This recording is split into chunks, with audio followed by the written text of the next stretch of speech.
Well,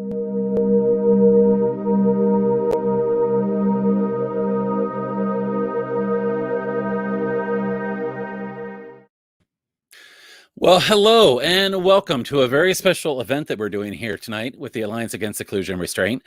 I'm really excited. We have a number of people that are joining us tonight that have been through or experienced restraint and seclusion. And what we're hoping to do tonight is have a conversation so that people understand what has happened and what the impact is of restraint and seclusion and what we can do to change things. So a little different format this evening, but I'm really, really excited to have all of the very special guests that we have joining us. So I'm going to go ahead and bring our entire panel up on screen here, and we will have them introduce themselves as we get everyone here. But I'm really, really super excited to have everybody joining us tonight. So let me begin by saying, Julie, Mina, Sam, Tom, welcome. Thank you. Thank you for agreeing to do this. This takes a lot of courage to come on here and share your experiences. And I know from having conversations with each of you that you're all dedicated not only to sharing your story, but really to helping to bring about change.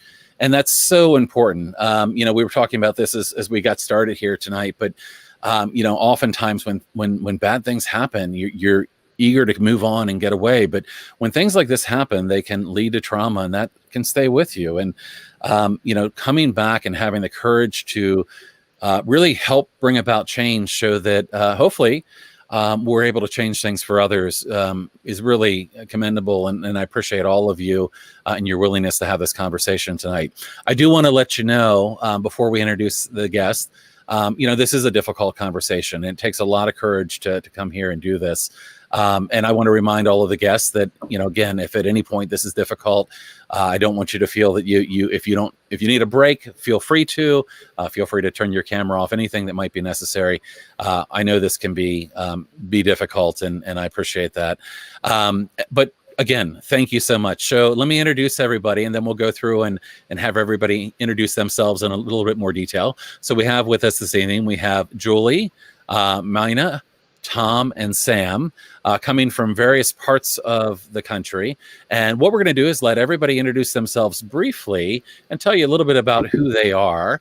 And maybe if you'd like to share kind of what part of the country you're from, you're welcome to do that.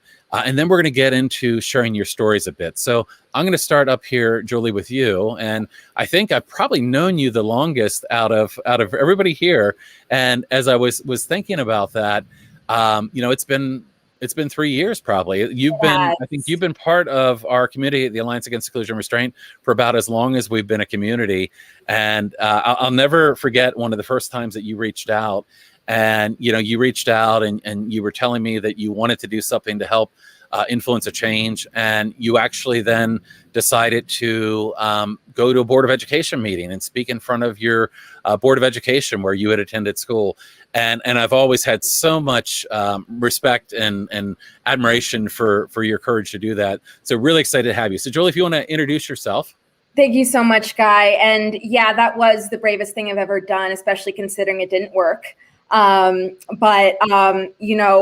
My way of dealing with the trauma of restraint and seclusion that I experienced in a very affluent and well-resourced school district in the main line of Philadelphia is that I could not get rid of it. I was not able to forget about it. And so I had to live with it, and I'm trying to drag everyone down with me. And for much of my life, that was doing so negatively, but now I'm trying to do so positively by telling people that I'm not going to shut up about this until no one has to experience it again. So those of you who know me have probably seen this a lot on my social media, and you're probably here because I told you to come, and you're in the right place. So thank you. And if you told them to come, I'm sure they're here because, you're the kind of person that when somebody tells you to do something, you do it. And keep in mind, with all these things, we feel sometimes like we're not successful. You go to the Board of Education, do things like this. But these are not simple things to change. And I think every time we take a step, every time we do something, we're heading towards progress. So I am sure that we will at some point be successful in what we're trying to do here. So thank you for that introduction. And I will let you know if you hear it, I've got a storm coming down in the background now. We had the remnants of the hurricane move through last night, but there seems to be another storm brewing here. So hopefully that doesn't mean any power outages or anything. So if anything happens, it's not for dramatic effect. So Mina, why don't you tell us about you? And I know we've had a chance to talk as well. And I know that you are lately have been one of the most active members of our community on Facebook, and have been very involved in kind of sharing, your thoughts and things. Why don't you introduce yourself to our audience here? Hi, my name is Mina, and I know that my real name is Jennifer. So anyway, my name is Mina, and I wish to be an aspiring artist / creative writer. And the reason why I'm here to tell you my story is because I had a traumatic experience being restrained in a quiet room when I was growing up as a child in the Hudson Valley, with a cross with the arms crossed and wrists held, which kind of annoyed me the most. So I'm here to tell you not only to share my story, but to also spread the word of awareness, saying that restraint and seclusion must be banned. And I'm here for that. I'm here for social change, and I'm here for my younger self. Excellent. Thank you so much, Mina, and really excited to have you here tonight. Sam, why don't we go to you? And, I've gotten a good chance to know you. And recently you've agreed to kind of help out with the Alliance Against Seclusion and Restraint as well, which is fantastic. And of course, we had a chance to interview you once before. Yep. And that was a fantastic experience. So why don't you go ahead and introduce yourself and tell the audience a little bit about who you are. Hi, I am Sam Maloney, and I am from Rochester, New York, and I am a restraint seclusion survivor. I had a traumatic experience up until 5 years old until I was 14. I got out of school when I was 14, and it was just an unfortunate thing that I had to go through, throughout the years and stuff, and it was just horrible. I don't want anyone to basically like go through this, and I'm pretty sure people kids are still going through this, which breaks my heart. It really does, because the stuff that I've went through, reminds me of the kids that are still going through this and stuff. And it's just horrible. I hate to say it, but it's just horrible. But I also am a photographer, aspiring photographer from Rochester, New York, and I started photography at the age of 10, and I am now 21, and I'm building my business and just aspiring just to be myself and share that with others. But yeah. Fantastic. Thank you so much, Sam. And Tom, I know we just met fairly recently, and you shared your story and background with me. And, one of the things that's really tough about this is to realize, how long some of these things have been going on. We've got a group here that has been in school at different times throughout the last several decades. And to know that, what happened to you, Tom, has been happening to others ever since then. It really brings that urgency of us needing to do something, needing to change. I mean, I know, from talking to you how traumatic the impact has been of this. And, we've got to do what we can for the current generation of kids and trying to stop all of this. So, Tom, why don't I let you introduce yourself? But thank you so much for joining us. I'm Tom Mccray. I'm 48 years old. I live in Rockville, Maryland, which isn't too far away from where Guy is. In the mid 80s, I ended up in special education. I was incorrectly placed in special education. Because of trauma I had experienced in school prior to that. And then I was further traumatized by every time I said I'm being abused, I don't belong here. They would lock me in the quiet room to try to convince me that I had to accept that I was just like every other student there. There was no difference between me and the nonverbal autistic child down the hall. At first, I took it with a grain of salt. I'll never forget the first time I was locked in the quiet room. They didn't realize that they had mounted the doorknob from the inside. So I had a dime in my pocket, and I unscrewed the bolts and popped the door open and just stood there looking at the teacher. The second time, I started to pop the hinge pins out of the door because it was hinged on the inside. And so I took it kind of playfully at first because there was nothing else I could do. Nobody was listening. But after about 2 years of that, I started experiencing blackouts. And I was only 10 years old when it started, 10 or 11, yeah. And I kept this all hidden deep inside. I dropped out without ever completing the 9th grade. And now in my 40s, I just recently started talking about what happened to me, and I'm surprised to see not only did it happen to other people, but it's still happening to this day. How is it okay to do it to people who didn't have a voice? I had a voice. I could speak up for myself. There's so many children it's happening to who don't have a voice. And I would like to eventually advocate for others, but I've actually just started treatment for PTSD, and I've been informed I need to get stable with myself first before I can actively participate in anything such as CASA, for example. I think one of our panelists is active with CASA. But yeah, so I'm a work in progress. Absolutely. Tom, really appreciate you coming and sharing your story today. It's hard, and even many years later, I mean, this is, we often say that trauma lasts a lifetime, and this is why it's so important for us to do all that we can to change what's happening.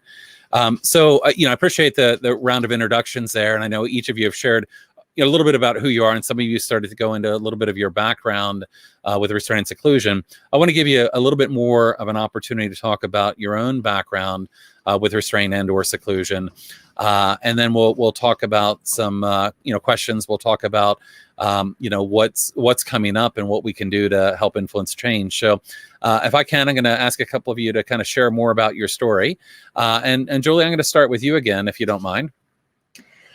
Thank you very much. Yeah. So my disability is, back then we called it muscular dystrophy. Nowadays we're calling it Ehlers-Danlos syndrome. It is entirely a physical disability that impacts chronic pain and fatigue and my muscle function. And so that was very hard to live with as a child, but it did not impact my ability to socialize beyond, whether I could get up and out there, nor did it impact my ability to learn. My 3rd grade teacher decided that this was not true, that my physical disability and what it meant for that I couldn't, do everything that all the other kids did meant that I was not a good student and needed to be punished for that. But she did this without laying a hand on me, which was interesting. So I became what some people I would later learn was called emotionally disturbed. And that sent me to a different school in the public school district that had an emotional support program, which was actually a behavioral support program, which was not what I needed because I was traumatized, but really what I needed was a fresh start because I couldn't go back to that other school. In this behavioral support program, they used restraint, not as much as as other schools use it, not to the point that people died, but mostly seclusion on me. And there were these 2 padded cells they called the cool down room, which were in the hall, which was a public hall. So the kids in the music room and outside could hear us being dragged in screaming. They used the cool down rooms as a behavioral intervention, as well as a punishment, or just whenever de-escalating a situation was way too much work. And that was a lot. The worst part is that years later, I asked my mom if they told her every time that I went into the cool down room. She said, I only went in 3 or 4 times. This is not true. So not only did they lie to her, but they put me in there a lot. Yeah, and we find that happens commonly. We find yes, that it does. Parents sometimes don't even know that their kids are being restrained and secluded in school. And when they are reporting, there's often a lot of underreporting. Yeah. And so I got out of that school and went back to the old school. This was all in the same public school district in the main line of Philadelphia, which is a very well-resourced, affluent public school. So they can't say they don't have the resources when they do. They just didn't put them in the right place. In 6th grade, I was restrained and secluded on 2 separate occasions by none other than the principal of the middle school in response to a dysregulated episode, which I cannot stress enough was completely nonviolent. My meltdowns were just very loud, maybe a little scary, but I made no threats. All I did was sit in my wheelchair and cry. And on both of these occasions, she felt the need to, by herself with her very large hands, restrain me into my wheelchair just in case, maybe I would move or something. And not only did she do this once, she was told not to do it again. She did it twice. And that was the straw that broke the camel's back in getting the school to send me to another private school that was actually able to handle me. So the second time she did that, my mother filed a complaint with the Office of Civil Rights, which expedited the process in giving me the money that I needed to go to this other school. The price of that was that my parents signed non-disclosure agreements and can't talk about this for a variety of reasons, but you can't bind an 11-year-old to a contract. So I am here today to tell my story. I've been waiting for this day for over a decade. I'm 23 now. And the worst part about this though, is that, I said that I've always been living with this trauma. I've never really tried to put it away. The problem that I have with it is that I have to live like this every single day for the past over a decade. And the people who did this to me, who are white women with master's degrees, get to sleep at night. And that's not okay with me. And I don't wish torture upon them, but I need them to stop. And I need them to stop today. Mm-hmm. Absolutely. Absolutely. Julie, thank you for sharing that. And it unfortunately, I hear a lot of these stories. We talk to people from across the country, in lots of different positions, some that are going through this now, some that have gone through this, in years ago or decades ago.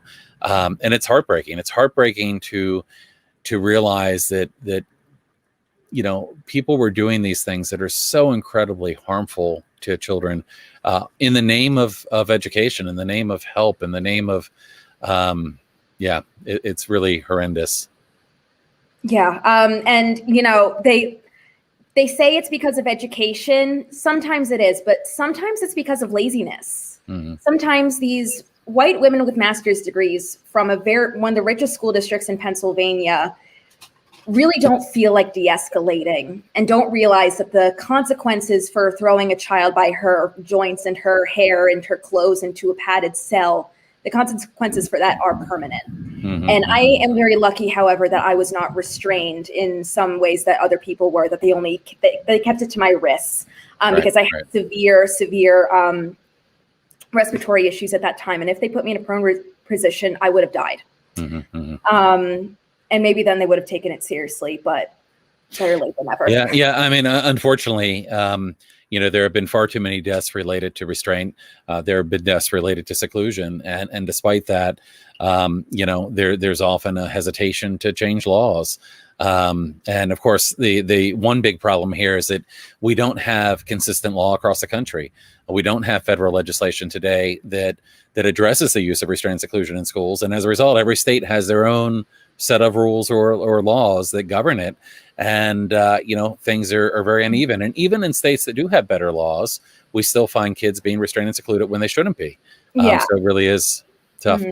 Another thing, sorry, do you mind if I go ahead. Yeah, absolutely. When I was just about to turn 21, I discovered the Alliance Against Seclusion and Restraint, and I took that, I used that as inspiration to confront the school board about that and warn them about CASA, give them a friendly warning so they can't say that they didn't know about it.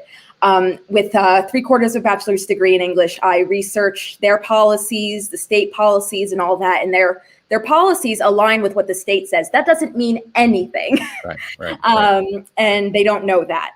So these fat cats in the school district said, thanks for sharing. We're sorry this happened to you. Our policies align with the state. Goodbye. Right. They missed the point entirely. So it didn't work, but that's why we need to get this law passed, because this is happening under their noses and they're okay with it. Mm-hmm. And the taxpayers are okay with it too. Yeah. You know, I mean, there's a history of a lot of laws that have been in place in this country and others. And because it's a law doesn't mean it's right, doesn't mean it's just, doesn't mean it's ethical, doesn't mean it's okay, doesn't mean it doesn't harm people. And, you know, I hear you with that. I mean, you know, often their concern is about being compliant with what the law says. And how about we do better? How about we do better than what the law says? How about we acknowledge that the laws can harm people? Well, let me go on for a minute and talk to Mina about your experience. You want to share a little bit of your experience with us and how, you know, your experience with restraint and seclusion? Of course. Well, my personal story, it all started when I was a child growing up in a Hudson Valley, most likely in upstate New York, where I was restrained physically and secluded in a quiet room, like at some times. The one school in Kingston, New York, which was the children's annex at first, and then another school, which was an elementary school in New Paltz, New York.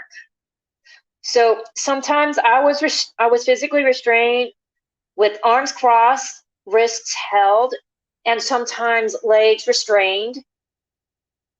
Whenever I had meltdowns in a quiet room, which was depicted as a room with no windows and some blue pads around the walls. And I was restrained by most likely teachers assistant, or sometimes staff whenever I had a meltdown. I've had meltdowns before, which could be a trigger as in childhood trauma. So I've had childhood trauma after having that experience, being physically restrained in a quiet room. And I even wrote a story about myself, about my whole life, whether it be in a journal or on a blog. And I even witnessed someone, most likely children. I've known someone in my life, most likely a friend of mine from when I was in Children's Annex in Kingston, New York. They had the same experience with being restrained and secluded in a quiet room, which I felt was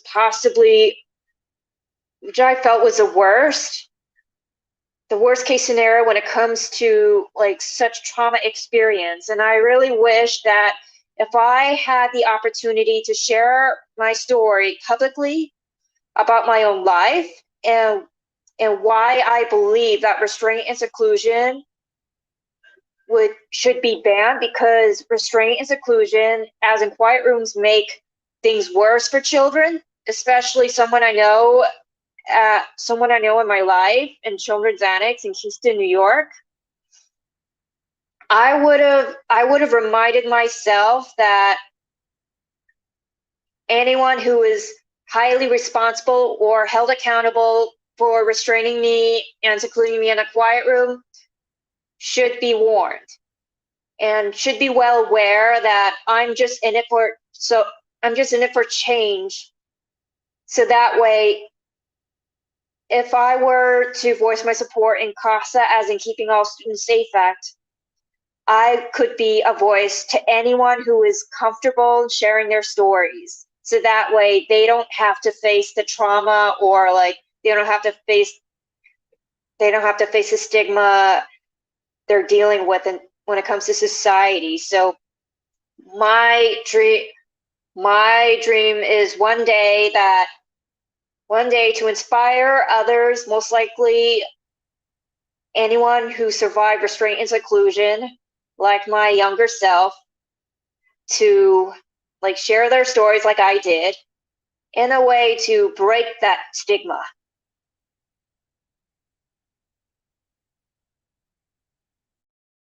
I can't hear you. I should know He's better, but muted. with the thunder, I turned off my mic for a second.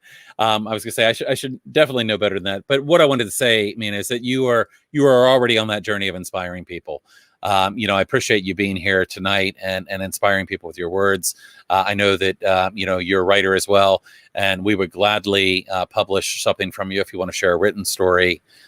Also, really appreciate you coming here and sharing this. But you all are an inspiration. This is not an easy thing to do, and your willingness to do this and your willingness to try to help influence change for others, I mean, is just so meaningful. So, thank you for sharing that. No problem. So, Sam, I know that you had a chance previously on our one of our Facebook Lives to share a bit of your story, but would you mind sharing a little bit of your story? Yeah, of course. When I was first restrained, I was 5 years old, and I got kicked out of I think kindergarten when I was 5, and because the principal was pregnant with her kid, and then we got a change in principals, and they're like, enough is enough. You basically, okay, you're done, you're out. And then I moved on to another school, and that's when the first restraint happened. And this is in the timeline when my mom had cancer, so she couldn't really do anything. And this happened all the way up until I was 14. I got out of school when I was 14.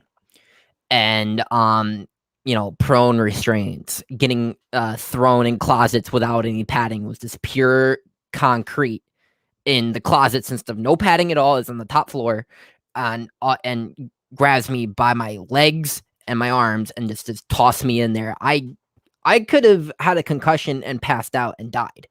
I really could have. I'm like, that's what I cannot stress this enough. And that's what really set me off and stuff when I think I was like 10 years old. And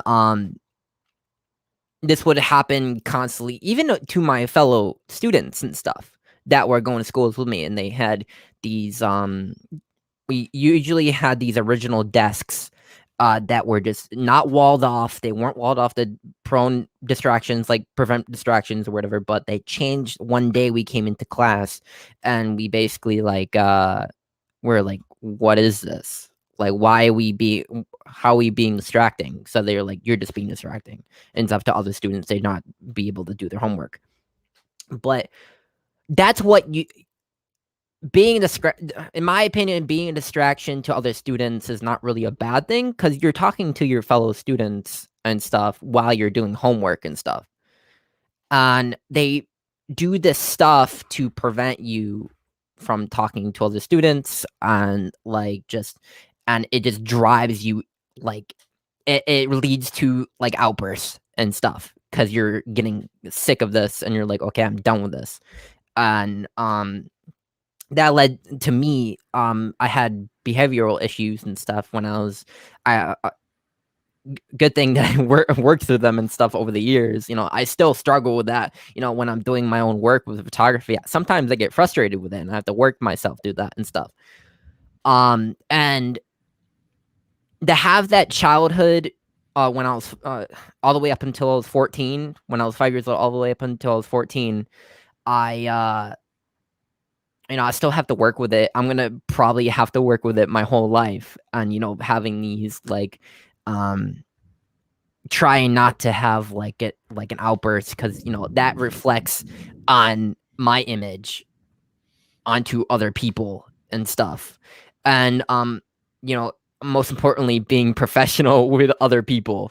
And I support Casa and Guy Stevens is what he's doing and stuff. I really appreciate it. And it's amazing what, all of us are doing right now to have our voices heard. And I think that's the most important thing ever, just to have. And I hope that, other people and other people's kids, when they grow up or when they are ready to have their voices heard, be heard, speak out. I highly advocate it. Just do it. If you feel like you need your voice heard, just do it. Yeah. Just get yourself out there. Yeah, and it's not easy, right? It's not easy necessarily to do this, but No. it's important. It's important because the impact that you can have, and we heard this from Julie, and we heard it from Mina, and we're hearing it from you as well. The impact that you can have is potentially, could honestly potentially save a life. If we're Yeah. able to raise awareness about this and help to bring about change related to this, it really could save lives. And it's that critical. So Sam, the work that you've been doing, and I know you've also done a lot over the years to raise, related to autism acceptance, and in fact, can I actually I'd love to explain have you that mention what that. I'm doing? Yep. So me and my mom are we're doing a cannon bottle a return thing fundraiser, cannon bottle fundraiser, and we're trying to change the wording from autism awareness to autism acceptance to have more acceptance in the autism community and stuff. And I think that's the most important thing, like in our community, because most of us don't feel accepted in society. Right. And changing, I think that's the first step from changing it from awareness, because everyone's aware about autism and what it, people with autism are talented people. They just are. That's the truth. And most people don't even Elon Musk recently said on live TV on SNL, he was like, thank you for having me on the show, the first person to have on Asperger's and stuff, autism. And I was like, whoa, if he can do something like that, maybe I can. It inspires other people. And, that's why I think it's most important to spread acceptance and stuff. Absolutely. All right. Well, thank you for sharing that, Sam. And we'll circle back in a minute. Yeah. Tom, is there other things that you want to share about kind of your story and what happened to you? First, if I may, I just want to address something that Julie said that really hit a chord, because you said white women with master's degrees can sleep at night. I love that so much, because a couple years ago, what triggered me to the point where I knew I needed to get help was just before Christmas. My tormentor reached out to me, found me on Facebook, and said, are you the Tommy Mccray that I taught, back then? And I took about a day, and then I just had verbal diarrhea in my response. Everything that I ever wanted to say to her just came out. Of course, crickets. I didn't hear anything back. But that inspired me to actually seek help, because I realized, wow, she screwed me up more than I could ever imagine. And more than she can imagine, clearly, if she can't take responsibility for it. Well, to be fair, my reply, I probably looked like I was detached from reality, because I was jumping all over the place, a timeline of over 35 years, since I had last seen her. So and I just wanted to thank Sam, by the way, for actively trying to change the term from autism awareness to autism acceptance. Another person who changed my life was, I was the manager of a local movie theater, and I had a very articulate, much more than myself, young man who advocated for himself as an adult with autism. And I am just so floored when I look out there today and I see what a group that was once silent in more ways than one, and they have a loud voice. Lawmakers are listening to them. Florida recently, the governor of Florida recently, it's Florida. Come on, it's Florida. If Florida can figure it out, anyone can figure it out. Right? Absolutely. Yeah, Florida. Of course. So getting back to my story, though, I said I was improperly placed in special education. I've told you some of my story, Guy, and I was traumatized from an early age in school. First with a public school teacher who rapped my knuckles to tell me to write with my right hand, not my left. This was public school in Virginia, by the way. Then in first grade, I had a nun who used to hold me back during recess and pour milk down my throat when I was lactose intolerant, saying it's not natural for a young boy not to drink his milk. Despite numerous doctor's notes, and the only thing that stopped it was my parents taking me out of school. And then by that time, I was sufficiently screwed up beyond belief. And I was put in a regular public elementary school out here in Rockville. And of course, there was behavioral problems. My teacher took the wrong tack, encouraged my fellow students to not only shame me for my behavioral problems, but to actually physically assault me as a way to cure it. That was second grade. The third grade, the very first day of school, I never had an opportunity to be in the class. I was told to go to the back of the room every day as soon as I got there, where a cubicle was set up where I was to face the wall every day and not to speak. And it progressed from there to them putting me in something they called the resource room, which was basically a room where they stuck all the rotten apples in the school. When I say rotten apples, I mean kids who were obviously traumatized, other experiences. I've now realized at least one or two of them were actively being sexually assaulted at home. Oh, gosh. Because of some of the games they had us play, which were very inappropriate, and I won't even describe here. So there was a lot of violence. And from then, the principal told my parents that I was a troublemaker. I belonged in special education. My parents took me to get me assessed by multiple doctors. Each one had the same response. And I only know this because my parents thought they were being very progressive, and they allowed me in the meetings with the doctors and the school administrators. And each one of the doctors who assessed me said, well, Tommy's not learning disabled. He's very bright. He just gets bored easily. And you need to challenge him to keep from behavioral problems popping up. They didn't accept that. They pulled me out of school for 2 years. And it wasn't until the school system threatened them with jail time for neglect and truancy that they got an attorney. And the attorney pointed out a section of the law, which I think was it 1970 or 72, Public Law 147, I can't remember the number, but it gave the benefit of the doubt to the parents in cases where there wasn't a well-defined designation for a learning disability. So on my IEP, my learning disabled was stated something to the effect of doesn't socialize well with his cohorts or his age group. Well, no kidding. I was reading U.S. News and World Report at age 10 and didn't play fine and gross motor coordination. Fine motor because I was being forced to write with my non-dominant hand. Gross motor, I never got out of the house much. My parents sheltered me, so I never played any sports. As soon as I started playing sports, that was not a deficit. But I've also taken classes on the psych of LD, and neither one were ever considered learning disabilities, as far as I could figure.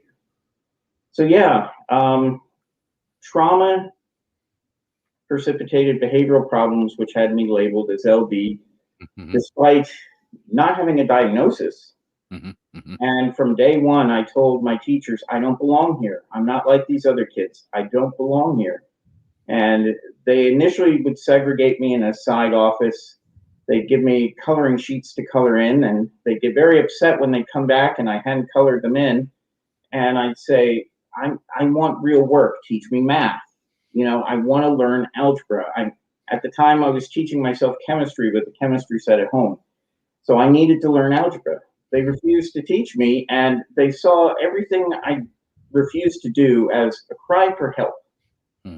And when they couldn't get me to stop saying I don't belong there, because if you're in a room full of kids of various functioning levels, and you start to say, I don't belong here, of course they're all going to say, I don't belong here either.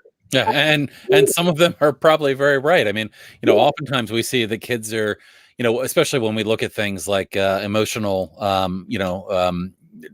related situations. I think a lot of kids end up in these situations because they have not had their needs appropriately met along the line.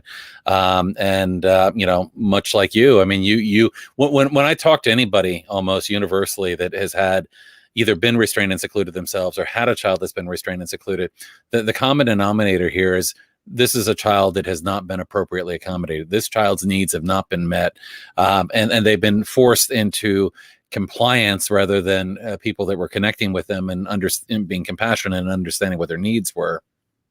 Yeah, and the one downside it's had on my life, which it's kind of hard to explain, but literally locking me in that room, which was clean, it was well lit, there was no padding on the walls, but doing it over and over again for a couple of years had a strange effect on me. It split me in two. When I started there, I knew I didn't have a learning disability, and I actively asked for help. I told them I was being abused. This was not an appropriate situation. I was articulate. I was able to explain all of this. By the time I left that school, I was convinced that there was something wrong with me, and they obviously didn't have it right, but there was something wrong with me that maybe nobody understood yet. And I've lived that way since about the age of 10, and I'm about 48 years old now. And it's been difficult because if anyone from an employer to a college professor compliments me, or even in my personal life, friendships, romantic relationships, I'm so terrified they're going to figure out that I'm secretly disabled. And I live in this fear, it's crippling at times. I've walked away from good jobs. I've been on the dean's list going to the community college full time, and walked away just before finals, and still passed 3 out of 4 classes, by the way. Walked away because somebody had to grab me by the arm and say, you have to accept you're smart. You have to accept this. And I didn't remember how I got home that day. I just blacked out. And that's a pattern of behavior that's been going on for decades for me now. Well, Tom, and really everyone, I'm sorry to hear all of the stories that you've shared and all of the experiences that you've had. I'm really honored to have you all here today and sharing your stories and making a positive difference. It really goes, to the impact of all of this and how, this trauma is something that, certainly you can work through and get support, but it is something that can be with us forever. And the way that can affect, even self-worth and how you view yourself is just so critical. But thank you all for sharing your stories. We're going to go into a little bit more discussion here, but, I wanted to hit on something that you've all kind of, maybe mentioned in one way or another, but, thinking about the kids that are today most often restrained, secluded, and even beyond that, suspended, expelled, exposed to corporal punishment. It's most often children with disabilities. It's more likely than not Black and brown children. We also see very young children that this is happening to. And many of you have shared your own story about how young you were when this happened to you. But the other piece there is, and I mean, I think you hit this as well. Kids with a trauma history are more likely to be restrained and secluded. And that can be any kind of trauma, not just related to what happened to you at school, but if you've got, kind of a trauma history of your own, what we know about trauma, of course, is that trauma can make us hypervigilant. It can make us so we're always scanning our environment, looking for danger. And when you're hypervigilant, you are more likely to potentially have distress behaviors. And behavior is communication. You're trying to communicate something, but when you're in distress and don't feel safe, it's difficult to learn. And when people are piling demands on you when you're having a difficult time, it's very difficult. So what we often see is, as a child begins to have a difficult time, because they are feeling overwhelmed, because they are hypervigilant, what happens is demands get piled on those children. And as more demands get piled on the children, they tend to escalate. And as we escalate, of course, changes occur in our brain. We begin to kind of be more working from our amygdala rather than our frontal cortex. So our bodies are responding in a fight or flight response. And then, of course, once you enter into that fight or flight response, the chance of you getting restrained or secluded or suspended or expelled or having other things happen to you goes up. And that feeds into that trauma cycle, because you then are re-traumatized. So, we often find kids that are having these things happen to them, not only come from a history where maybe they've had some trauma, and it can take a lot of different forms. It can be trauma at home. It can be intergenerational trauma. It can be, a lot of different things that can give a child a background. And of course, there's been a famous study called the ACEs study, which was looking at adverse childhood experiences in kids. And we find that a lot of kids do have these adverse childhood experiences. And these are kids that are often ending up in situations like what we've talked about, where because of their background and difficulty, they're more likely to be kind of singled out for, having difficulties and then having situations escalated. So I'm kind of curious what any of you think, and I'll open this up and feel free to unmute and just start. But, if any of you have any thoughts on kind of what we were talking about in terms of who's most often affected, about the impact of trauma, because again, think about this, and you have lived this. I think about my son's experience, and the first time somebody physically restrained him, he's certainly not going to feel safe again around those people, or potentially in that situation. And that leads, when you don't feel safe, you can't learn. You can't, So what are your thoughts? Anybody have any thoughts on trauma or the experience with that? Mina? I was just going to. I forgot to tell you that you may or may not know that at the early age of 3, I had been diagnosed with Asperger's, which is a much higher functioning compared to autism on a spectrum. So for me personally, I felt that being physically restrained, whether it be supine or prone, or like whether it be arms crossed and wrists held into the quiet room secluded by someone who is a teacher, a staff member, or a teacher's assistant, anyone like that, to me, I felt traumatized, and I felt that if I ever see that scene like that, I would never have to see that again. Mm-hmm. So it made me think that I had the opportunity to join the Alliance Against Seclusion and Restraint. So that way I may have the opportunity to get involved in sharing messages and spreading the word of social change, and encouraging others to practice self-care, whether it be healing, journaling, art therapy, anything like that. So that way they may be able to share their own stories whenever they feel comfortable, and if they want to be out of the comfort zone. So maybe I would suggest that instead of physical restraint and seclusion, as in like quiet rooms, instead of those inhumane practices, I would actually give suggestions to certain kids in school who want to express themselves. I would highly suggest journaling, art therapy, yoga, or any other self-care practice or activity whenever they feel the need to express themselves, so that way they could tell their parents that, like I did to my parents. So that way I just wish for a better, more clear understanding instead of misunderstanding.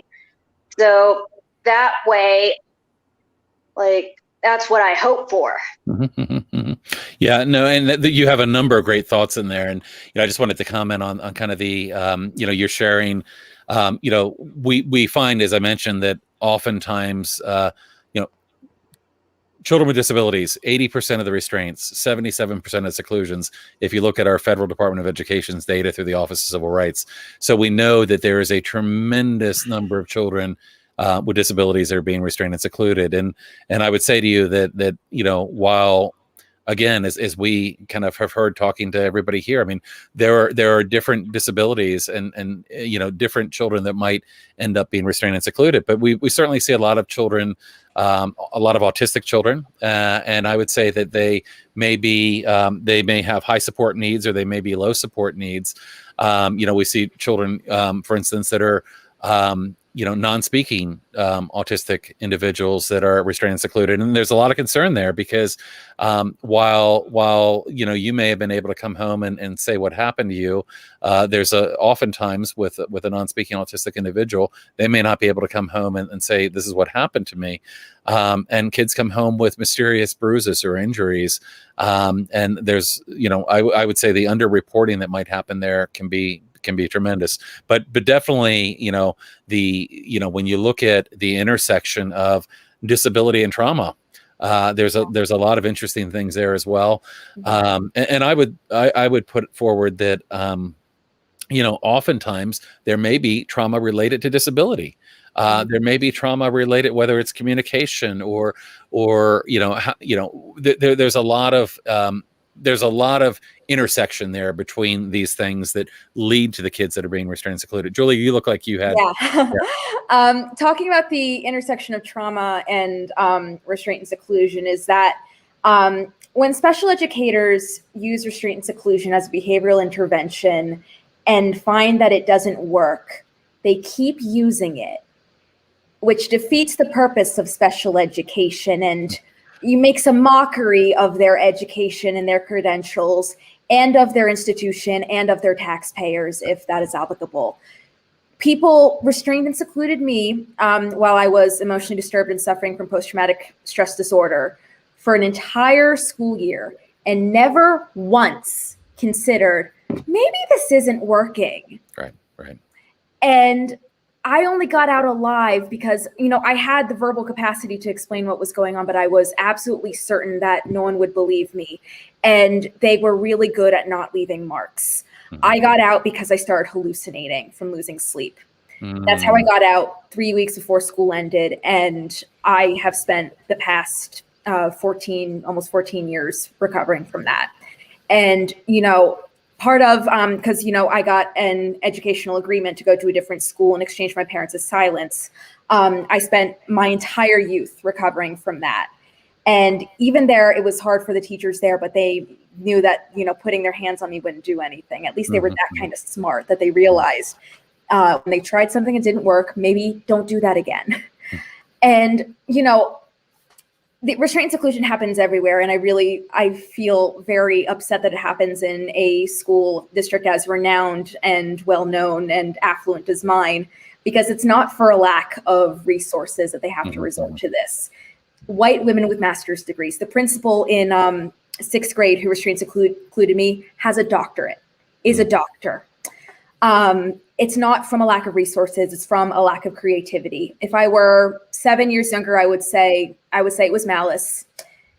Maybe it is, but I'm mature enough and have been through enough cognitive behavioral therapy to consider, no, it's just laziness. I'm not able to accept that it was a lack of resources because this was a choice. This was a choice they perpetuated for a year for me and for decades for some other people who we have today. One thing I would suggest, Julie, in doing this work, one of the things that I've come to realize, you probably know that I'm a big fan of the work of Dr. Ross Green, and Ross Green talks about working with and supporting kids that are having a difficult time, and his model is a fantastic model, but it begins with a very simple assumption, which is kids do well if they can. And the model goes on to basically say when kids aren't doing well, we need to figure out why. What's getting in their way? Do they have a lagging skill? Do they have an unsolved problem?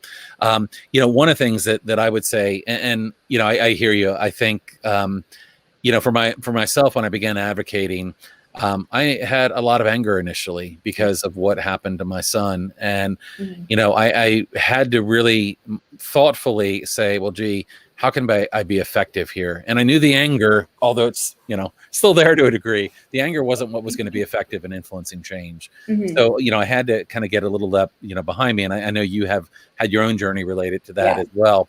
But, I've also kind of come to the belief that, teachers do well if they can. And what I mean by that is that I think that the two biggest contributing factors to schools that use things like restraint and seclusion heavily and schools that do not is culture and training. And what I mean by that is that often schools are required to get training in things like restraint and seclusion as crisis management. But beyond that, what's the culture of the school? How do they look at this? I mean, I came from a county, one of the smaller counties in my state, but they were one of the top users of restraint and seclusion. Why? What was different about our county than the counties that surrounded us? And a lot of it had to do with culture and training. This is how they learn to work with those children when they were having a difficult time, right? So very often we find that when a new teacher comes in and is trained by existing staff, they're led to believe, because it's really hard. I mean, wrap your head around this for a second. It's really tough to say what leads, intelligent, well-educated, people that, if you knew them personally, you might think they were thoughtful and nice. What leads people to do things like this that can really be harmful? And I think it often happens because, and there's psychological premise for this, but it happens because people come in and they're told by someone in authority, this is how we do things, and they proceed to do things. I remember talking to a teacher recently who had shared with me concerns about the use of restraint and seclusion in their school. And she went on to share those concerns with an administrator who then decided that they needed to have a meeting and bring all the other folks in, the behavior folks and other teachers, to convince this person of why they needed to use restraint and seclusion.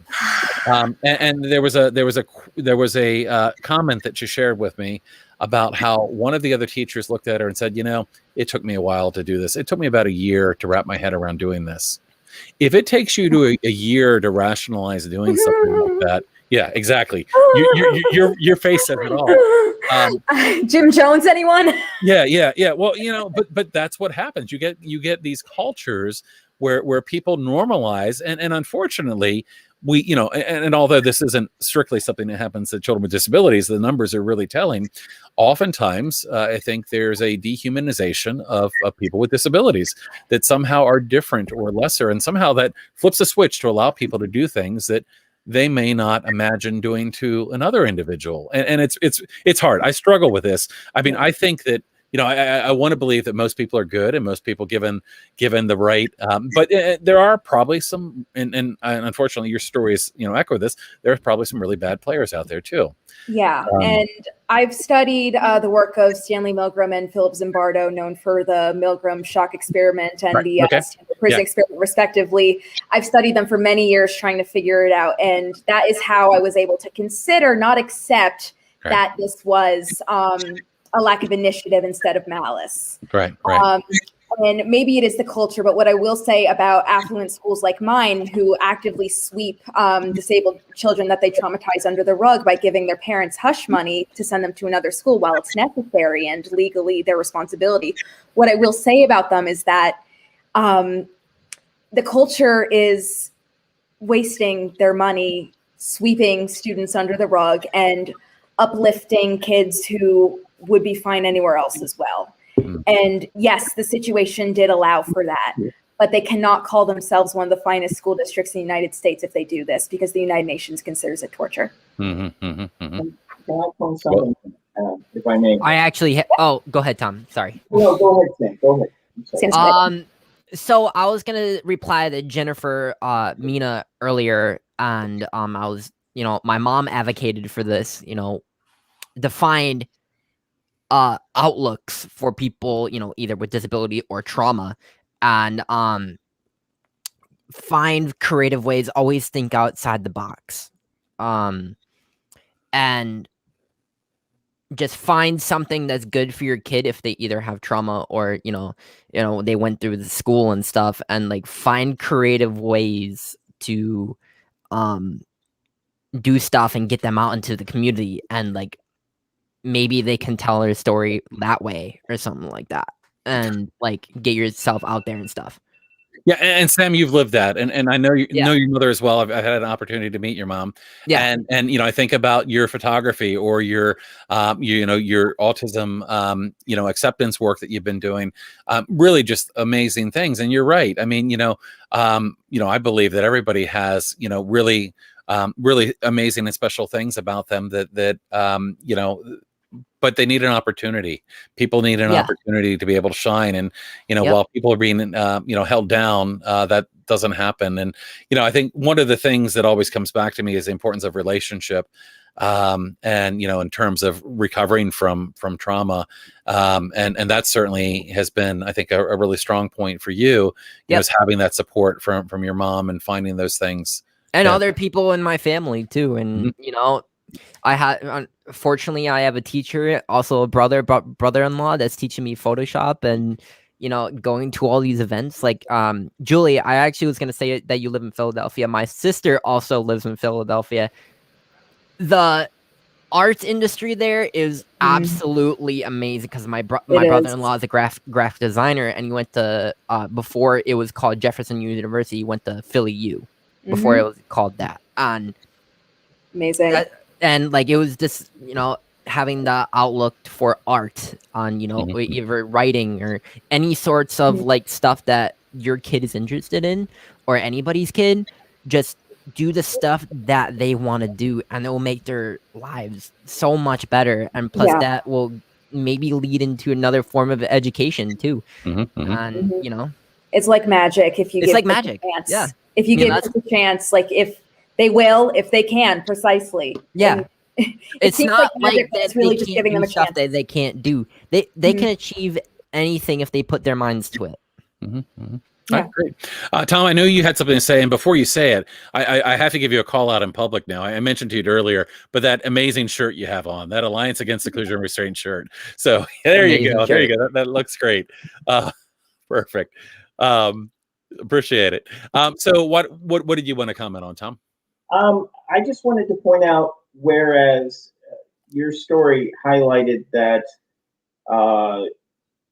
groupthink had to convince a teacher that seclusion and restraint was acceptable, I recently caught up, in fact, just last Thursday, caught up with a college buddy of mine who has a 19-year-old son who's doing quite well for himself now. He's Asperger's, and he's on his way towards independence. He's working. He's got successful friendships, but he didn't start out that way. I live in a county which is thought to be somewhat affluent. It's not the richest county in the area. Guy can probably tell you that, but it's Montgomery County, Maryland is kind of up there. It's got one of the richest communities in the area. They're very proud of how much money they spend on their school system. They're very proud. And I see you shaking your head, Julie. And you can start to work there without a master's as long as you are on a course to gain a master's degree. There is nobody there who's not working towards a master's. And that's even for regular ed in Montgomery County. That said, he told me that his son was originally going to school in Montgomery County, was experiencing seclusion and restraint. I didn't know this. I hadn't caught up with him in years. And he had a meeting, and it was so bad that he had to walk out because his anger just through the top. He could not stand in the same room with this woman, this administrator at the school. It was funny because he told a story of the subsequent meeting where the school brought in other people to try to convince this administrator that her approach was wrong. She couldn't accept it. This cognitive dissonance was so much that it caused her to break down in tears. And after that incident, he took his son out of that school district moved the whole family 1 county north, and hasn't had a problem since. His son graduated high school, is doing very well for himself. And I had no idea that they went through all this. All I heard over the years was, well, we had some issues. But when I actually had a chance to sit down and talk to him recently, I'm like, you're kidding. And I shared my experiences with him. And it was very interesting to see how he dealt in a constructive way with the anger, which brings me to my next point. The anger, I can't imagine what it's like from a parent's point of view. My parents thought they were doing the right thing for me. Clearly, they weren't. But whether it's the parents or the children, I don't think the children's anger is ever really, truly appreciated. And I can hear it from all of us. We all feel it to this day. We all struggle with it to this day. I can't even deal with conflict at this point. I've had jobs where I've been told that my demeanor is too calm. I can literally have a building on fire, which has happened to me more than once. And I'm like, okay, everybody, let's get to the exit. Let's do this. And they're like, how are you so calm? I'm like, I've got two speeds. I've got calm, or you don't want to see the other one. Yeah. So. Yeah, great points. Dealing with that anger, and I'm glad you brought that up, Guy, because I imagine as a parent, it must have been particularly frustrating. Is how can you advocate if you can't get past the anger? It's difficult, and for me, I had to kind of separate those two things out, but it's a hard thing to do. But it's important because, again, and that's what we're trying to do with the Alliance. Is we're trying to influence change. We're trying to bring forward better ways of supporting kids, better ways of supporting people. We're trying to, of course, support laws and things like the Keeping All Students Safe Act. But at the same time, we've got to try to bring people together. I mean, we have a lot of different people in our community. We've got, parents of kids that have been restrained and secluded. We have self-advocates, like the room we have here today, of people that have been restrained and secluded. But we also have teachers and administrators that want to do better or want to change things, but and attorneys and other kinds of people. And it really does take trying to bring people together to influence change, because, the law is not enough. The law, certainly support the Keeping All Students Safe Act, but we could put a new law in effect and not change that culture, not change the practice, and worse things could happen. And I say worse, it's hard to imagine much worse than restraint and seclusion. But, we've seen in other areas where they say, well, gee, if we can't use restraint, for instance, this happened in Illinois, where they said, well, if we can't use prone restraint, a deadly and dangerous form of restraint, if we can't use prone restraint, our only choice is going to be to either call the police or kick the kid out of our school. Okay, so that's what they take back to parents and say, here are our choices here. What do you want to do? Maybe you should help to stop this legislation, and we'll often get parents on board. And again, we have a lot of parents here that are part of our community that are trying to stop this. But schools will try very hard to convince parents that these things are necessary. They'll go so far to say that they're therapeutic.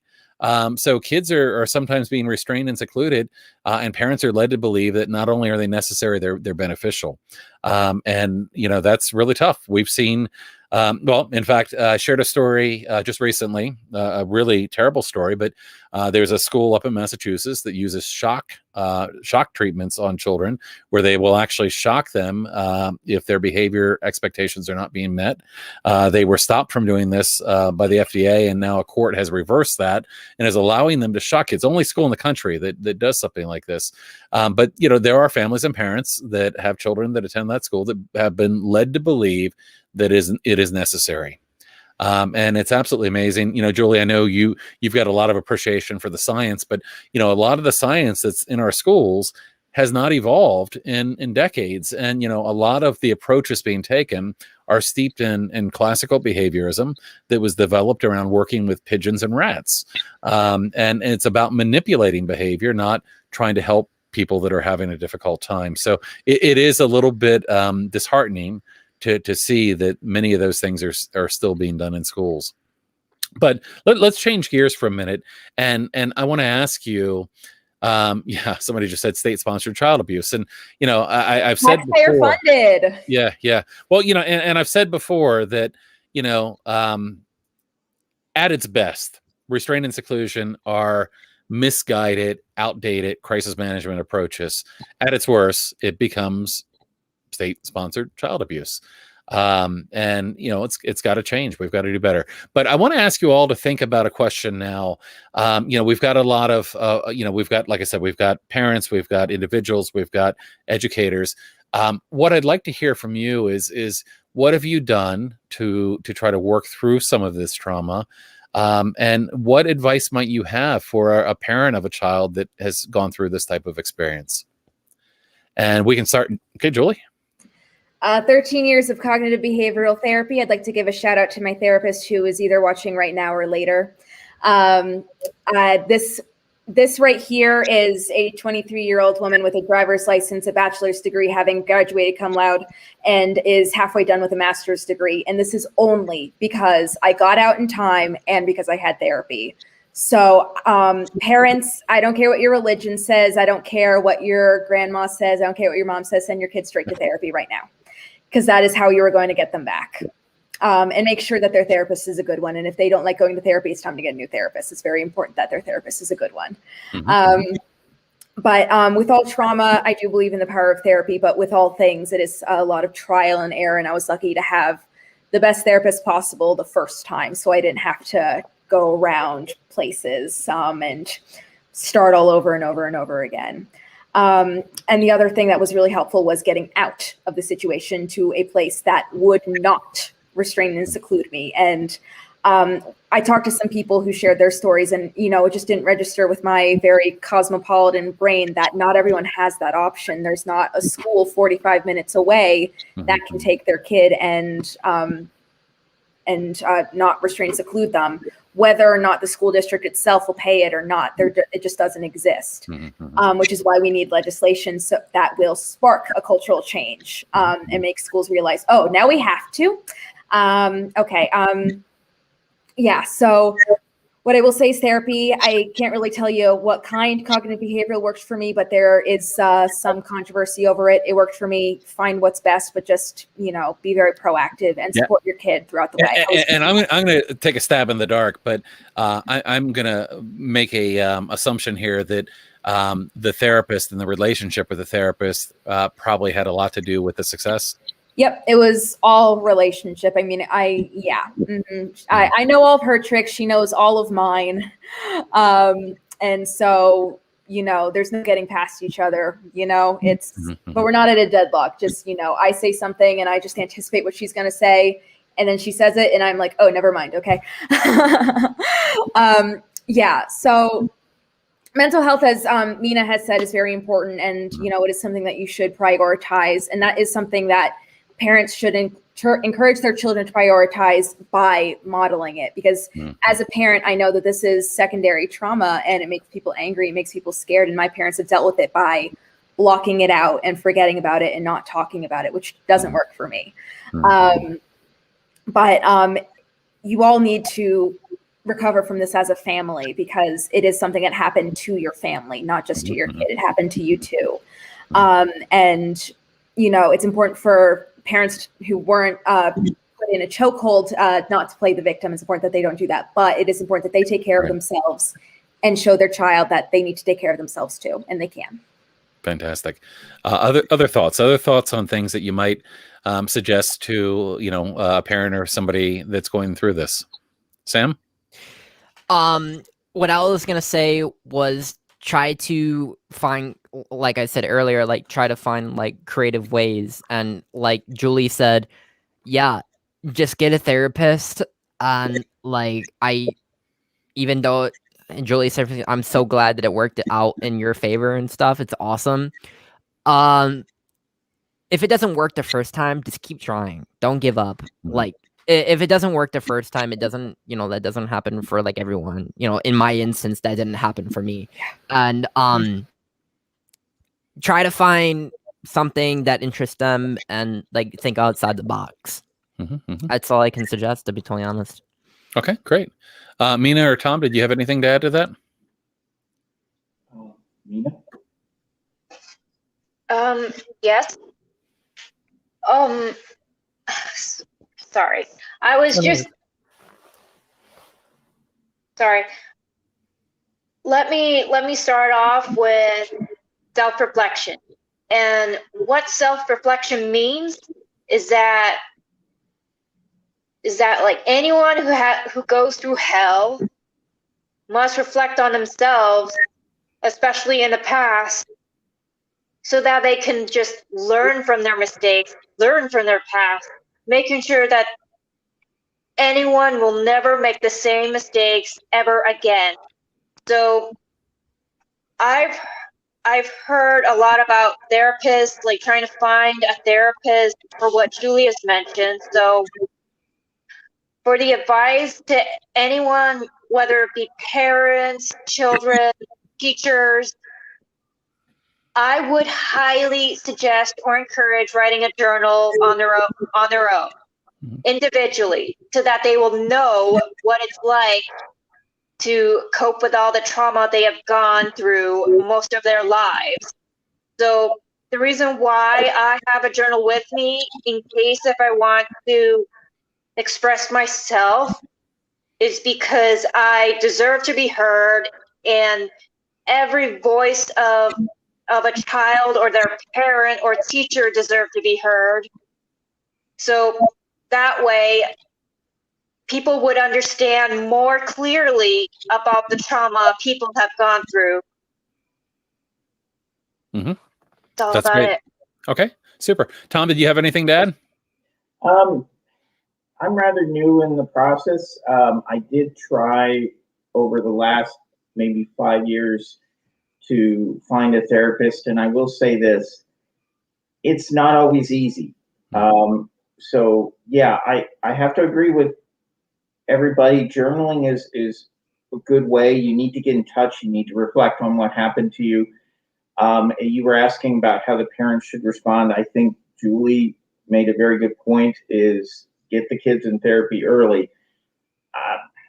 I have a bit of a background in neuroscience, even though I never got my degree. And memories encode and re-encode every time they're recalled. Although it's good to get someone in therapy as soon as a trauma occurs, it's never too late. Great. It may just take a little bit longer. Yeah, of course not. It's never too late, but yeah. Yeah. You should have heard I've been shopping for a therapist for the last few months, and you should have heard some of them say, well, prepare yourself. This is going to be a long road. When they found out my age. And, but the sooner the better. Yeah. Also, learn to listen. Learn to actively listen. No one listened to me when it happened to me. The only thing that stopped me from being locked in the quiet room, as they called it, was I went to get on the bus one day, and I don't even remember being locked in the quiet room that day, but I went to get on the bus that day, and I blacked out most of the day. That's the first time I recall actually blacking out or being aware of it. And the bus driver took one look at me and asked, Tom, what's wrong? First person to actually take an interest. You think my parents would, but they were conditioned to see the situation in the way that they had been viewing it for the last several years, trying to fight for me and trying to advocate for me. They saw it in a certain way. So you need to listen, and you need to actively listen. Repeat back what's being said, what the kid's saying. If you don't understand it, ask somebody, talk to a professional. Because, even though I could articulate what was going on, nobody really listened. And that day, I told the bus driver, I just want it all to end. I don't care how. I'd rather be dead than to keep going through this. I just want it all to end. And I think I was 11 years old. They did the right thing. They pulled me off the bus, had me wait in the office, didn't leave me alone for a minute until my parents came to pick me up. My parents were instructed that I could not return to school until I was cleared by a doctor. You would think that that means take your kid to a psychologist or a psychiatrist. No, they took me to the pediatrician, who asked, "You're not going to hurt yourself now, are you, Tommy?" Mm-hmm. And of course, I was scared out of my mind at this point, because I all of a sudden people were listening. I didn't know how to respond. So I was like, no, no, no. So be aware that how you frame it with the children will make a difference in how they respond. Mm-hmm. Mm-hmm. They're not accustomed to telling you things under pressure, and we can often frame things in a way that we're telling them what we want to hear. Mm. And that can make a huge difference, because all they ever ask me is, "You're not going to hurt yourself, are you?" Nobody asks, "Why do you feel sad?" Right. Nobody. Yeah, great points, and it's so important to be heard, and I think that's one of the big problems that often happens in many school environments is that we're doing things to kids. We're not working with them. They're not listening. I mean, again, that's why I like approaches where we collaborate with kids and understand where they're coming from. Great points, all great points. So I want to be mindful of time. We're at about an hour and 20 minutes, and I promise you, I think about an hour and a half at the most. Actually, I probably said an hour and 20 minutes, but I will go a little bit longer if we can. And I want to give anybody that is watching live now an opportunity, if you have any questions or have any comments. I mean, these are very brave individuals coming here and sharing their story. If you have any comments, feel free to put those in the chat as well. I'm going to ask a couple more questions, but this is a really good time if you do have questions or comments to put those in the chat, and we'll try to get to a few of those as well. So I want to circle around to the Keeping All Students Safe Act. So one of the problems we talked about earlier was the fact that there are no protections for kids in school regarding restraints and seclusions at a federal level. It is only a state by state situation. And again, not all states are created equally. Some have stronger laws, some have weaker laws, but even those that have stronger laws are often not doing much better. So the Keeping All Students Safe Act, which was reintroduced in May, and there have been efforts to pass laws for a long time. I mean, over 10 years now. Hopefully there's an opportunity now to get this moving forward. The law would prohibit the use of seclusion.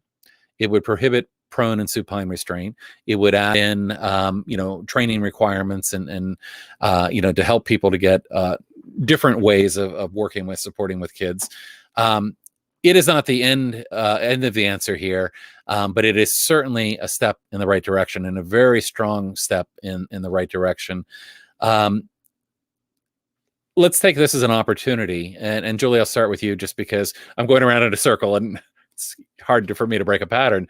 But if you have an opportunity right now to tell a senator or a representative why they should support the Keeping All Students Safe Act, what might you tell them? Why do you think it's important that people support this, in trying to change things? So I know I put you on the spot there. I have confidence in you. I've written these letters before. Okay.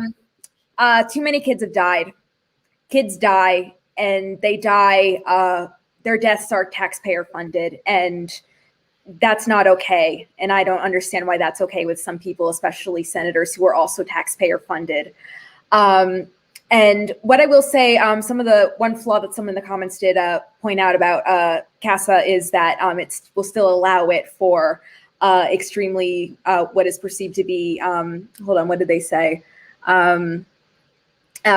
Serious imminent danger. And that is very relative and very subjective, and that's dangerous. But it is, in fact, the first step. And it is the force that many school districts are going to need to realize that they can't get away with this anymore. Now they're gonna keep pretending that 4'8", 9-year-old girls are serious imminent danger, but there is gonna be. Right. But after that, their parents can actually sue.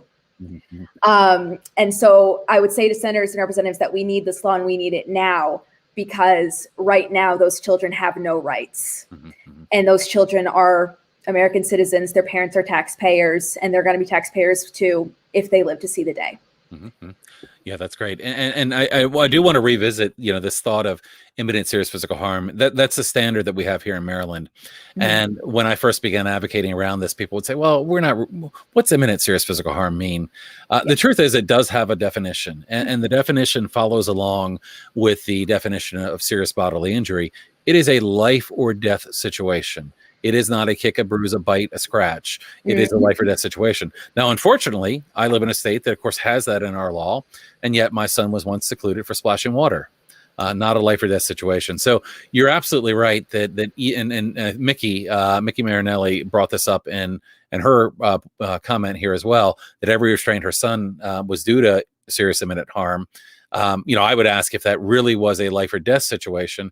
Many times they're not. And many times, of course, the staff are escalating the situation rather than de-escalating the situation. And in fact, I've even heard about people escalating kids through intentionally.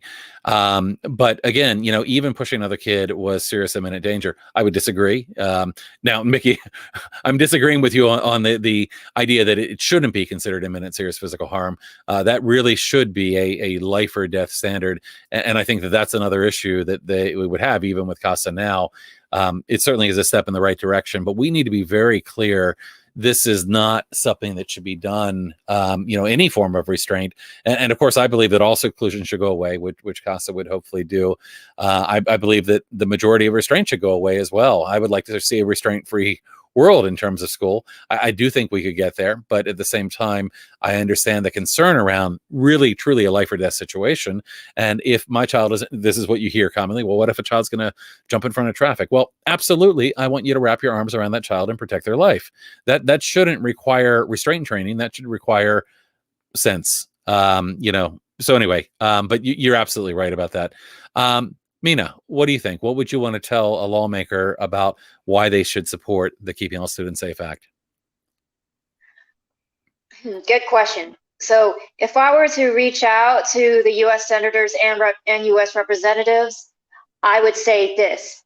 The reason why the U.S. senators and U.S. representatives should support the Keeping All Students Safe Act is because not only there may be statistics that could possibly prove the number of restraints and seclusion, but also like how it goes after being restrained in a quiet room. And I just feel that restraints and quiet rooms are deemed dangerous because they could actually make things worse. And they could actually worsen the behavior of every child in school. So I would say that the reason, and I feel that the reason why that restraint and quiet rooms should be banned from schools ever used is because I feel that every child is vulnerable. And even in schools, whether it be private or public schools.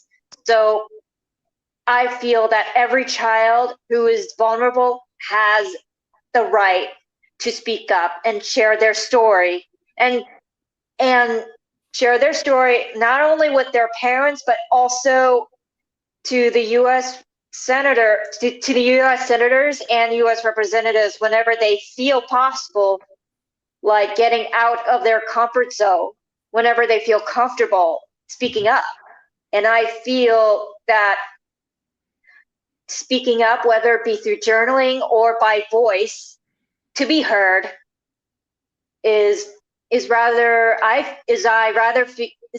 which I rather feel encouraging. So that way the whole world would understand that the hell that children have gone through throughout their lives in the past. Mm-hmm. Just to remind the world that restraint and seclusion, whether it be quiet rooms, will not be tolerated and will never be used from schools ever again. Absolutely. I'm with you. And, I think there's a lot of progress to be made, not just with restraint seclusion in schools, but how we treat children overall. And I think that, there's a lot of legacy of children being treated pretty poorly, children being treated, as subhuman. I mean, as a possession to govern rather than as an individual to help grow. And it breaks my heart to know so many of the things that happen to kids. And there's a huge power differential, between the adult and the child. All great points. Sam, what would you like to tell, your senator or representative? What I would like to say to, the U.S. representatives or the U.S. senators is every child has the right to have their voices heard. Okay. And I honestly, I agree with everyone else. Is just like, you gotta. I honestly don't know what to say because that's like a mouthful, to be totally honest. Like, I don't know what to say to them, to be totally honest. But like, what I have to say is every child should not, they should be treated the same. And just, they should just be treated the same. It's just reality. It's just what it is. And what happened to you shouldn't happen. It shouldn't happen to anyone else. No. Yeah. I mean, there's a part of this where it's very simple. It's like, what's the right thing to do? Yeah. Does it make sense to put a 6-year-old kid in a padded room and hold the door shut? 5-year-old kid. Right. Does that make sense? Does it make sense to put a 7-year-old on the floor in a prone restraint? No. I think it all comes down to morals. Right. And like, what are your morals? Are you going to allow this to happen once more, twice, even 7 times to 10 times a day? Right. It all comes down to morals and of the U.S. senators and teachers and like people that want to change this. Just have your voices be heard. Speak to U.S. representatives or senators, and have your voices be heard. Just absolutely. That's how I highly advocate for that. Great. Thanks, Sam. Tom, I know we share state senators. You have a different congressional representative, but what would you like to say to your representatives? Well, first of all, I'd like to point out, kind of showing my age a little bit, I would say that there's a song that would be a perfect soundtrack for talking to them, which is, you remember Pat Benatar's very controversial song, Hell is for Children? Remember that? I don't really, because I'm 23, but I love me the classic rock, and yeah, that's you're gonna listen to it when we're done, right? That would make a good soundtrack. I would also inform them that I have friends who are in healthcare. I have friends who are physicians. I have friends who are nurses, and a nurse friend who works at shock trauma up in Baltimore, Maryland, recently told me something that I was totally unaware of. Children often come into emergency departments. We call them ERs, you and I, but they call them EDs. I don't know, it's a language difference. But they often present in an emotionally dysregulated state. They often present having just recently experienced trauma, or just for whatever reason, being in a dysregulated state. That happens frequently in emergency departments. Apparently, it's been known for a very long time that you never apply physical restraints to children, especially around in their preteen years, like 10 or so. And the reason why you don't do it is there's an overwhelming amount of research which shows that it's not only traumatic, but it can also lead to further trauma and very poor outcomes, regardless of whatever they were presenting for in the ED that day. So this is not anything new. I mean, there is no shortage of evidence. You won't like the alternative, what the ED does, but if they absolutely cannot talk the child down, cannot help them regulate themselves, they use chemical restraints, because as horrible as it sounds, yeah, I know, but as horrible as it sounds, chemical restraints, when done properly, do not cause the kind of further trauma that can lead to long-term conditions like post-traumatic stress or chronic stress disorder. I would point that out to lawmakers. I point out just what you guys have been saying is that there are standards on the state level, but that doesn't mean that the individual school districts are following them. And everybody defines those standards differently. So if we had a law on a national level, not only would it be beneficial for guidance, but once you have a federal law, the Department of Education can issue guidance on what those means. They can issue definitions. They can tell school districts what constitutes imminent harm. And that can be tied to funding, because that's a very important thing. And that's one reason why a lot of states don't like to accept these laws, is because they realize it can be tied to funding. And it doesn't have to be done so with another law. These departments, like the Department of Interior, the Department of Education, they have the right to administer programs, and most of it is advisory. But it does carry a little bit more weight. We can see that in standardized test results and how serious school districts have taken those over the years, whether for better or for worse. So yeah, I point out the two things: the extraordinary amount of data in other realms, such as the medical fields, that shows that seclusion and restraint is very, very harmful and leads to a very poor prognosis long-term, especially in preteen kids where they're still forming their concept of self. And I would point out that having a law at the federal level gives them the ability to further define these terms in a way that can take the ambiguity away from the states, which can actually protect the states from claims. Once I started opening my eyes and saw how many children actually do die, and it's just amazing. I had no idea so many children died. I have a friend who told me 2 years ago that her good friend's son tried to hang himself in a seclusion room here in Montgomery County 2 years ago. Yeah, that happened in Georgia. In fact, Jonathan King, a young man, hung himself in a seclusion room. Yeah, unfortunately, those things happen. Well, I appreciate your input on that, and I would encourage you all, if you haven't already, not just our panel, but others that are watching, if you haven't already, please do reach out to your lawmakers. And for those of you on the panel, if you want to, arrange a meeting with your lawmaker, I'd be happy to join you on a call with your lawmaker. We've got to do this, and I think it's really important that they hear your voices. So I want to go over a couple of comments here before we wrap things up. I think we could go on for a while, but a couple of comments that I want to hit.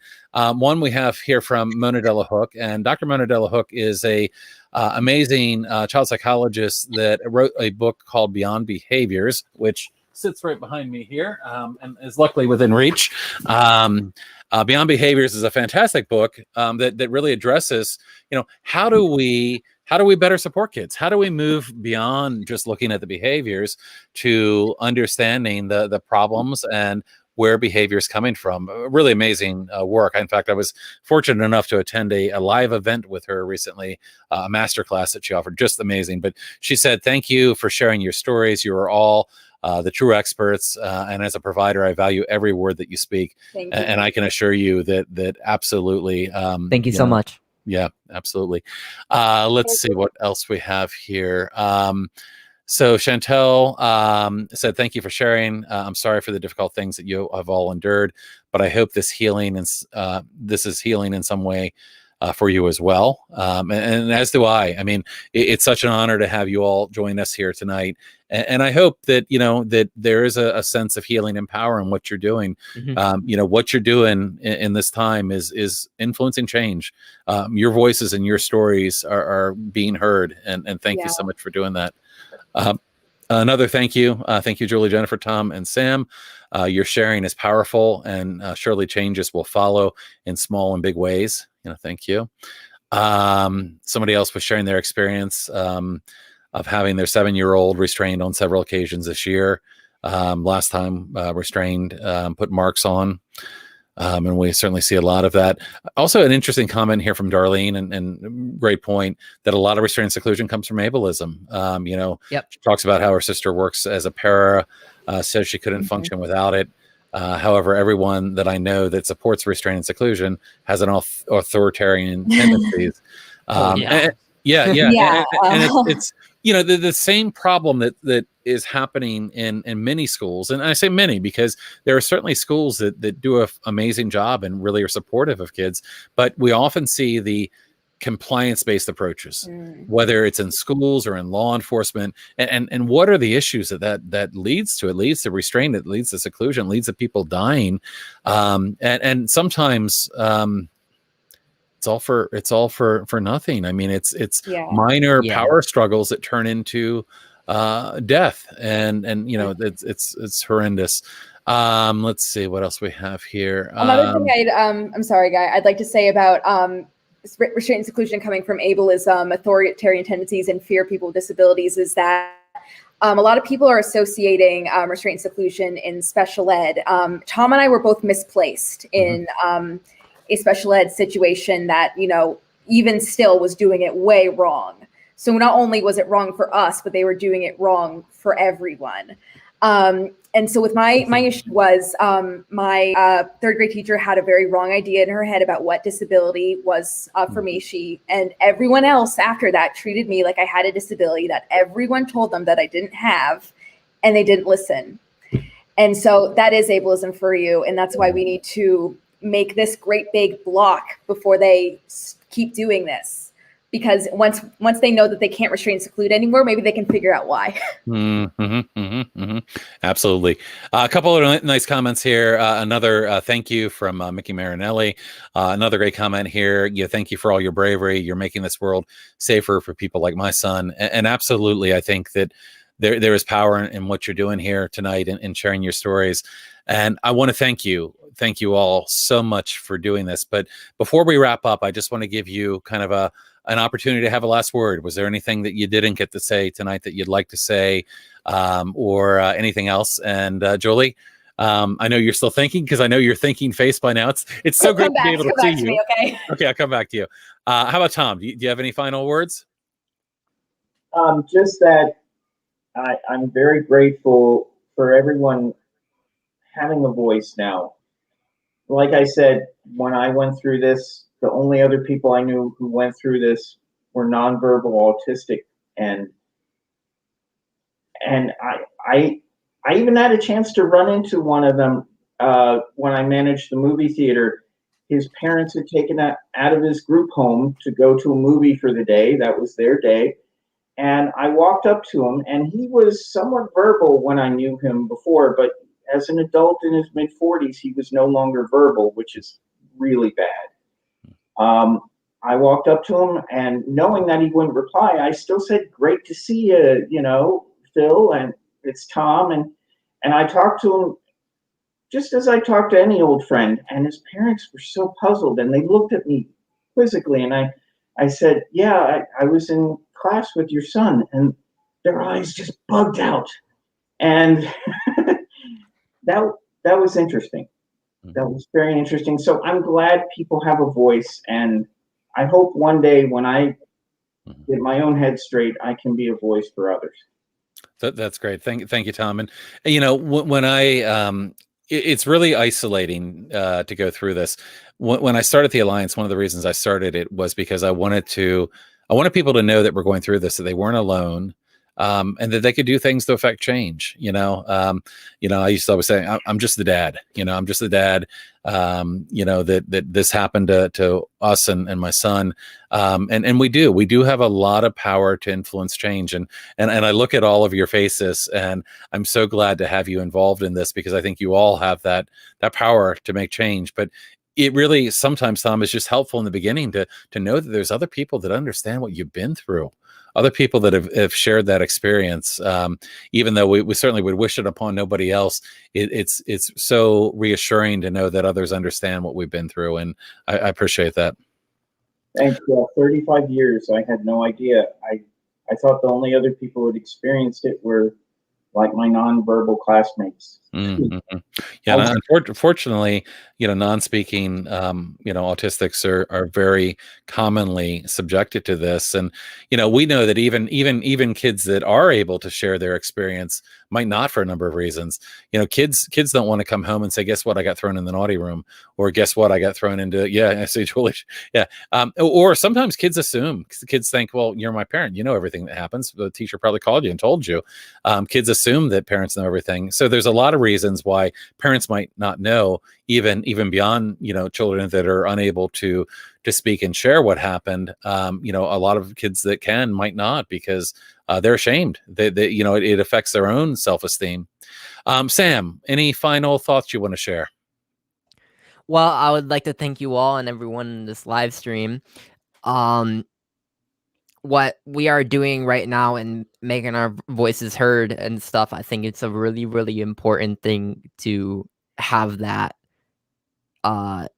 just to have an outlook or an outreach to people that so we can tell our stories. And thank you guys, Stevens, for having me here, and everyone else here, and telling our stories and stuff is really important to what we're doing right now. So thank you, Sam. Thank you so much. And just call me Guy. You don't need the Stevens. I get confused when you call me Guy Stevens. I was like, who's he talking? Oh, that's me. Thanks, Sam. All right, Mina.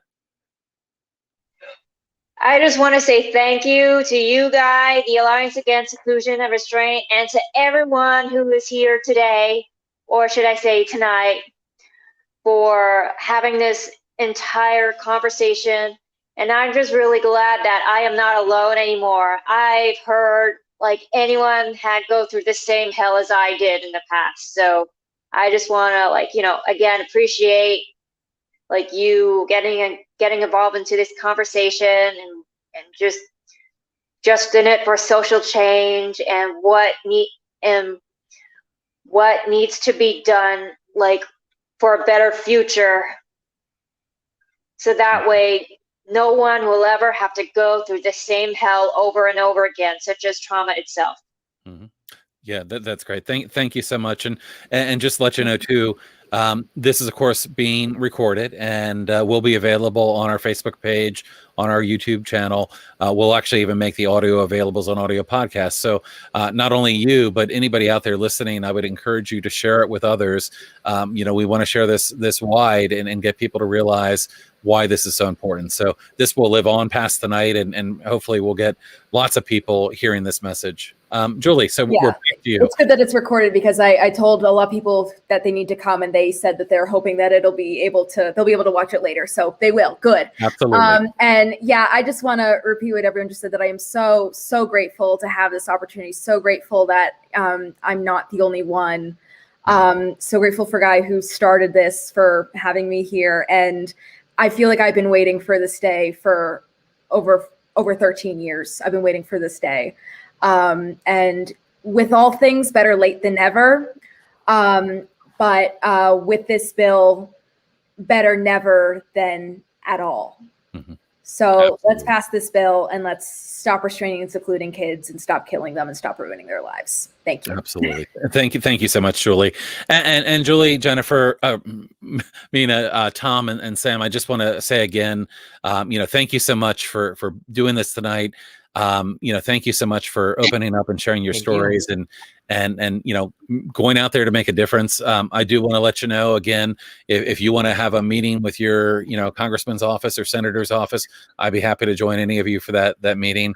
Also invite you. Amazing. Yeah, I'm happy to. And Sam has actually recently joined our team as a volunteer. We're excited to have Sam joining the team, but I'll open that invitation to all of you.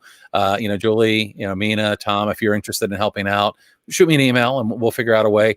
I know you're all busy and with school and other priorities, but always welcome you to share your voice with our community. So thank you so much. We had a couple more thank yous here, but lots of people just very thankful for your time and sharing your experiences. Really, really, really appreciate it. And Julie, I'm sorry it took 13 years to do this. I'm glad we were able to do it. You guys are amazing, all of you. So thank you. And again, share this with others. And I hope to find ways to continue to work with you all as we're moving forward. But thank you for taking this step, and thank you to everybody that's watching here tonight. Thank you. Again, share this with Thank your you so friends much. and teachers and others. So thank you all. Thank you so much. Thank you so Thank much. you. Bye.